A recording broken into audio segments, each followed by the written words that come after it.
Hello everyone and welcome back to the channel. Today I am doing a art time lapse of a piece that I'm doing for our Pokemon card binder cover.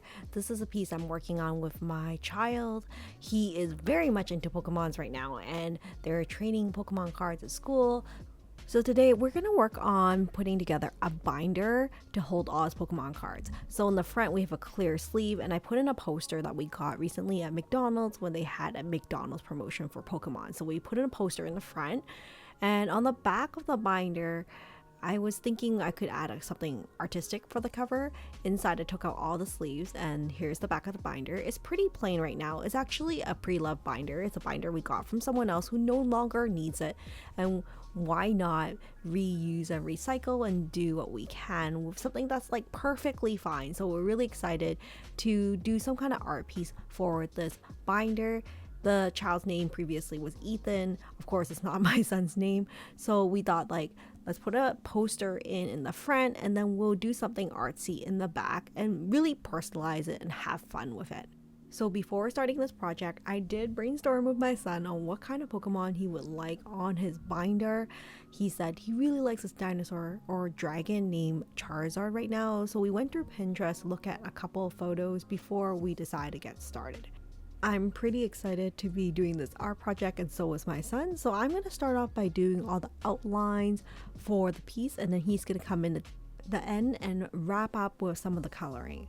Okay, so I'm using a regular Sharpie, as you can see here. I have a picture of Charmander in front of me that I pulled up on Pinterest.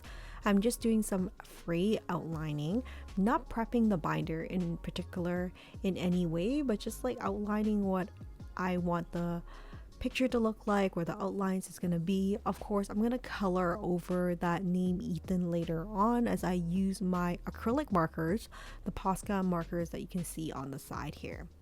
Just being very careful to do some outlining here, because my goal still is to keep some of the blue background for the piece, because Charizard has a lot of blue in the original artwork for this character. So in order to save a little bit on paint, I'm just gonna make sure I leave the blue there and just kind of color any other colors that stands out. I chose acrylic markers because they are just so easy to use and like easy to clean up. I knew it would be something that my son can easily use himself later on. And also acrylic markers are very opaque, so they will dry permanent, and I'm not so much worried about it smudging or scratching off easily afterwards. At the same time, POSCA does offer like a range of colors for me to choose from, so I knew that my son would absolutely love playing with these markers, and they're like kind of semi-professional markers. It's not like Crayola markers, and it's like will stay on permanently, and they are very vibrant. They do require a little bit of supervision, because in order to get paint into the nib, you do need to kind of pump and press hard on the nib in the beginning to kind of fill it with ink or the acrylic paint. I found that when my son first started using it, he tended to kind of pump a lot of paint in, so that's something that I just needed to instruct him in the beginning. So starting off, you can see I am nicely outlining my Charizard with my Sharpie. I tried to use like a fine Sharpie, but not something so fine that I have to kind of re-outline it later. It was pretty therapeutic to do this project, because I just filled my heart with so much joy as I was doing it, because I knew my son would absolutely love it and he would have it with him when he's playing his Pokemon cards or trading with his friends. And I love being able to show him how you can incorporate art into everyday life and just bring so much joy to your day. And like being able to reuse this binder is also showing him that we don't always have to repurchase and buy new things. So now I'm finished my outline. I'm going to use my acrylic markers to start coloring it in. So you can see I have quite a few colors that have accumulated over the years, but I feel like if you're going to do this project, you don't necessarily need the full color range. Here I'm using a light blue to start coloring like the reflection off of Charizard's swing, and you can see that it does overlap with some of the Ethan name in the back. I found that for the acrylic markers, I did need to like color in like at least 2 layers for it to get super opaque, to get it true to color. So you will have to let it dry, the first layer, and then put on a second layer to get the true color, especially for something like this, like a darker binder. You'll see that like the colors, when you put it on, it has like a darker undertone to it. Now I'm using my white acrylic marker. Again, like I didn't feel it was super opaque, like really bright white, and the white didn't really shine through until I let it dry and then put on a second layer. But now that I'm putting the white on, you can see that the piece is really like standing out. I chose to put the white on first, like all the highlights, which is very different from what I usually do. The reason for that is because I wanted my son to participate in the coloring process, and it'll be hard for him to understand like the concept of value and like color exposure and like where the light's coming from, how it's going to reflect off the Charizard, at least at this early stage. So I figure I'll do all the highlights, and then he'll come in and start coloring in like some of the more solid, larger pieces, which is why I've also chosen to outline with my acrylic marker all the different sections so he knows what colors to color in.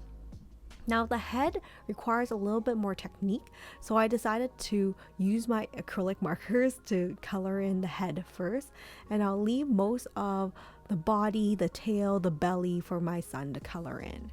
So from here, I'm just adding in some outlines so my son knows what colors to color in for each section. And this is a 3M PC POSCA marker, in case you're curious, because the POSCA markers do come in many different thicknesses. So I found this is like a really good medium width or thickness to do a piece like this. So again, like really have to wait for the previous layers to dry before adding in the next layer.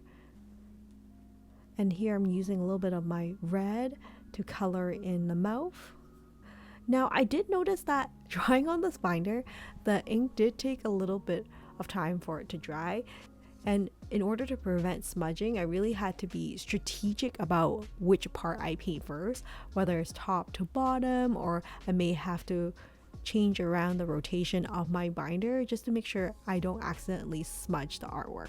And that's something I do intuitively as an artist, but as I was introducing this project to my son, I realized like I didn't really talk about that, and he ended up smudging some of the artwork and he was very disappointed. Luckily we were able to save most of it. So that's just something to be thoughtful about, I think, in the future if I was to teach him again. But I think it was a great lesson for him to learn about like how to not smudge your artwork, how to be organized in how you approach your artwork, and which section you may color in first. So here I'm using my orange marker to outline most of the Charizard, and I think I'm like almost ready for him to come in and start outlining. At this point, it's pretty late in the evening as I've been drawing the outline for my son after he fell asleep, hoping that I'll be ready for him to draw in the morning. My son is still on the younger side, so I'm not sure if he has the patience or like the attention span to draw the full drawing. So I've decided to draw in most of the head and the wings. Here you can see he's patiently coloring in the yellow belly. It did take him like a good 10-15 minutes to do the coloring. We did talk a little bit about technique, about like coloring in one direction and like coloring from the lines, and he's certainly trying his best. I did help him out at the end and just adding in some highlights as well as like filling in some gaps in between.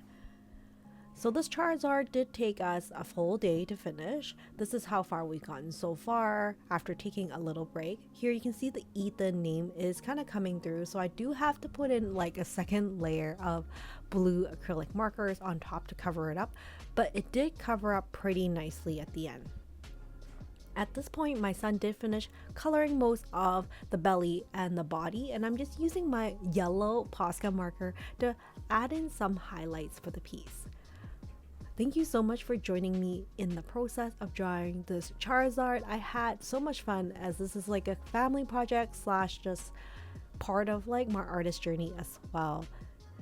If you like the content so far on the channel, I would appreciate it very much if you would consider giving this video a thumbs up and consider subscribing to the channel. Thank you so much for considering.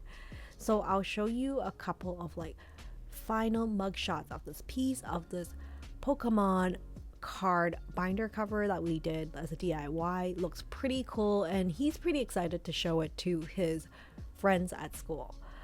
I must apologize in advance because my daughter is in some parts of the shots as she also wants to participate in this video, so I apologize for the camera angles, and you'll see her make a cameo with her hand in between. Well, that's it for now. Thank you so much for joining me on another behind the scene art video, and I will see you next time. Take care and stay creative, everyone. Bye for now.